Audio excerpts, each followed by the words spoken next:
ఈ సంక్రాంతికి వచ్చిన సినిమాల్లో మూడో మూవీ భర్త మహాశయులకు విజ్ఞప్తి movie short review. Cinema trailer మీరు చూసుంటే ఆ ట్రైలర్లోనే మొత్తం స్టోరీ చెప్పేశారు. కొత్తగా మనం ఊహించలేనిది, ఎక్స్పెక్ట్ చేయలేనిది అయితే ఎలిమెంట్స్ ఏమి ఉండవు.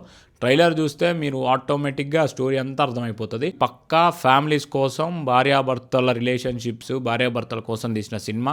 కిషోర్ తిరుమల గారి మూవీస్ మీరు ఇంతకుముందు చూసుంటే ఖచ్చితంగా ఆయన సినిమాలు ఏవైనా సరే బాగుంటాయి. రవితేజ గారు కూడా చెప్పినట్టు యాక్షన్ మూవీస్ చేసుకుంటూ వచ్చారు ఇయర్ మొత్తం.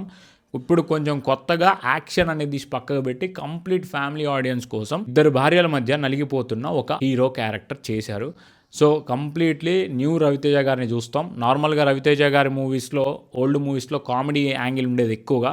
ఇప్పుడు మళ్ళీ ఆ కామెడీ యాంగిల్ని తీసుకొని వచ్చారు. టికెట్ రేట్స్ కూడా ఏం పెంచలేదు కాబట్టి ఫ్యామిలీస్ వెళ్ళి హ్యాపీగా చూసి రావచ్చు. Complete comedy family entertainment movie.